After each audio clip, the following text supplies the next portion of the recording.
Zee 24 तास एक पाऊल पुढे। सुरुवातीलाच आपल्याकडे ब्रेकिंग न्यूज येते, म्हणजे ते आपल्याला माहिती की पेट्रोल दरवाढीचा सगळीकडे भडका उडलेला असताना नागपुरात मात्र बंदला हिंसक वळण लागल्या। भंडारा नागपूर एसटी बसच्या काचा फोडण्यात आल्या। दरवाढी विरोधात भाजप कार्यकर्त्यांनी अशा प्रकारे आपण बघतोय की हल्ला केलेला आहे। नागपूरमध्ये बंदला हिंसक वळण लागलं आहे। केंद्रीय मंत्री सीपी जोशींच्या ताफ्यासमोर आंदोलन करण्यात आले आहे। गाडीचा लाल दिवा फोडण्याचा देखील प्रयत्न करण्यात आले। नागपूरमध्ये पेट्रोल दरवाढी विरोधात तीव्र निदर्शनं करण्यात आली आहेत। भंडारा नागपूर एसटी बसच्या संतप्त कार्यकर्त्यांनी काचा फोडल्या आहेत। जगनाडे चौकात भाजपच्या कार्यकर्त्यांनी तीव्र निदर्शनं केली आहेत। तर केंद्रीय मंत्री सीपी जोशी यांच्या वाहनांचा ताफा अडवण्याचाही प्रयत्न भाजपच्या कार्यकर्त्यांनी केलाय। त्यांच्या गाडीवरील लाल दिवा फोडण्याचा प्रयत्न करण्यात आलाय। या प्रकरणी पोलिसांनी 15 ते 20 कार्यकर्त्यांना अटक केली आहे। अधिक माहिती घेऊयात आमचे प्रतिनिधी अखिलेश हळवे यांच्याकडून। अखिलेश, आपण बघतोय की नागपुरात पेट्रोल दरवाढी विरोधात निदर्शनं करण्यात आली आहे, मात्र त्याला एक हिंसक स्वरूप प्राप्त झालंय। जरा अधिक माहिती द्या याविषयी। खरं आहे, जर का बघितलं की कालपासून ज्या प्रकारे दरबार झाली होती त्याबद्दल कालपासूनच संतापच्या पत्रिका येत होत्या। आज ते अजून तीव्र झालंय। आज आंदोलनाने हिंसक वळण घेतलंय, उद्रेक लोकांचा दिसून येतोय आणि आज सकाळी 2 अशा घटना घडल्या। आज केंद्रीय मंत्री सीपी जोशी यांचा कॉन्वॉय जाताना तो अडवून त्यांना गाडीवर दगडफेक करून काचा फोडण्याचा प्रयत्न काही भाजप कार्यकर्त्यांचा होता। पोलिसांनी तो हाणून पाडला। जवळपास 15 ते 20 कार्यकर्त्यांना अटक करण्यात आली। आणि दुसरी अजून एक घटना घडली की भंडारा नागपूर एसटी बसला दगडफेक काचा फोडण्यात आलाय। नागपुराच्या जगनाडे चौकात ही घटना घडली आहे आणि या 2 घटना जरी घडल्या असल्या तरी या दिवसभर अशा अनेक अजून घटना घडतील असे चिन्ह आहेत। आणि पेट्रोल दरबारी विरोधाचे आंदोलन जे आहे अजून हिंसक होईल असं पण एकूण दिसत आहे। निश्चितच हे संपूर्ण आंदोलन अतिशय हिंसक होईल असं चित्र आहे। यावेळेस आपल्याला माहिती आहे की ज्या तऱ्हेनं शिवसेनेने देखील आज राज्यव्यापी बंद पुकारलेला आहे। एकूणच या पेट्रोल दरवाढी विरोधात भाजपचे देखील जागोजागी निदर्शनं सुरू आहे। पण एकूणच जर का आपण नागपुरातलं वातावरण बघितलं या पेट्रोल दरवाढी संदर्भात कसं आहे? मुद्रा पेट्रोल दरबारी विरुद्ध सामान्य माणसात राग संताप अतिशय आहेत, काही वादच नाही आणि नागरिकांनी बोलून देखील दाखवलाय।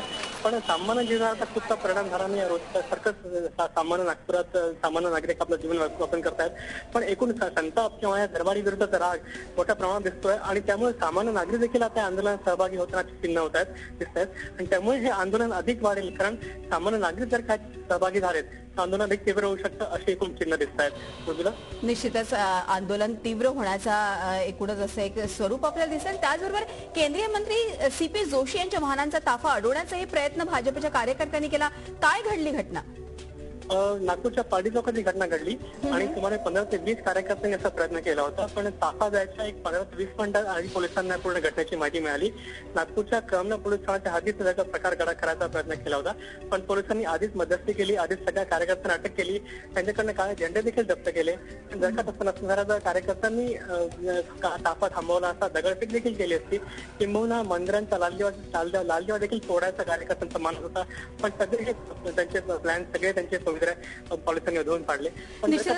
मोठी घटना निश्चितच म्हणजे एक हिंसक आंदोलनाला स्वरूप आलेलं दिसतंय। आता अर्थातच या आंदोलनाच्या निमित्तानं सुरक्षा व्यवस्था अधिक तीव्र करण्यात आलेली आहे का, वाढवण्यात आली आहे का? अगदी खरं आहे मुद्रा। नागपूर ठिकाणी पोलिसांचा ताफा वाढलाय आणि गरज पडली तर राखी दलाचा देखील उपयोग करण्यात येईल। पण आज एक म्हणजे महत्वाचं म्हणजे पेट्रोल दरबारी संबंधी नागपूरकरांमध्ये संताप आहे। दुसरा केंद्रीय मंत्र्यांचा दौरा आहे। हे दोन्ही गोष्टी ध्यानात ठेवून अनेक ठिकाणी पोलिसांचा ताफा वाढवण्यात आलाय, जास्ती पोलिसांचा बंदोबस्त अनेक ठिकाणी ठेवण्यात आलाय। मुद्रा, खरोखरच आम्ही हे दृश्य बघू शकतो। नागपुरातले दृश्य आपल्याकडे आली की कशा तऱ्हेनं पेट्रोल दरवाढी विरोधात तीव्र निदर्शनं करण्यात आली। अखिलेश, व्हिज्युअल्स आपण बघू शकतो। आपण जसं म्हटलं की काही लोकांना ताब्यात देखील घेतलंय पोलिसांनी आणि सुरक्षा देखील वाढवण्यात आली। एकूणच नागपुरातले धन्यवाद अखिलेश, ही संपूर्ण माहिती दिल्याबद्दल। होते नागपूरहून आमचे प्रतिनिधी अखिलेश हळवे।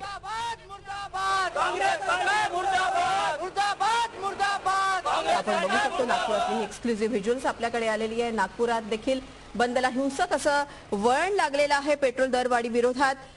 भंडारा नागपूर एसटी बसच्या संतप्त कार्यकर्त्यांनी काचा फोडल्या आहेत। जगनाडे चौकात भाजपच्या कार्यकर्त्यांनी तीव्र निदर्शनं केली, तर केंद्रीय मंत्री सीपी जोशी यांच्या वाहनांचा ताफा अडवण्याचाही प्रयत्न भाजपच्या कार्यकर्त्यांनी केलाय। त्यांच्या गाडीवरील लाल दिवा फोडण्याचा आता प्रयत्न करण्यात आला। या प्रकरणी पोलिसांनी 15 ते 20 कार्यकर्त्यांना अटक केली आहे। आपले प्रतिनिधी अखिलेश हळवे यांनी सांगितल्याप्रमाणे आता नागपुरातली सुरक्षा वाढवण्यात आलेली आहे।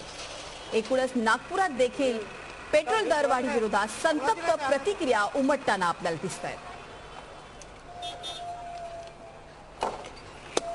तर संपूर्ण राज्यामध्ये आणि संपूर्ण देशामध्ये एकूणच आपण बघतो की कशा तऱ्हेने प्रतिक्रिया उमटलेल्या आहेत. झी 24 तास एक पाऊल पुढे.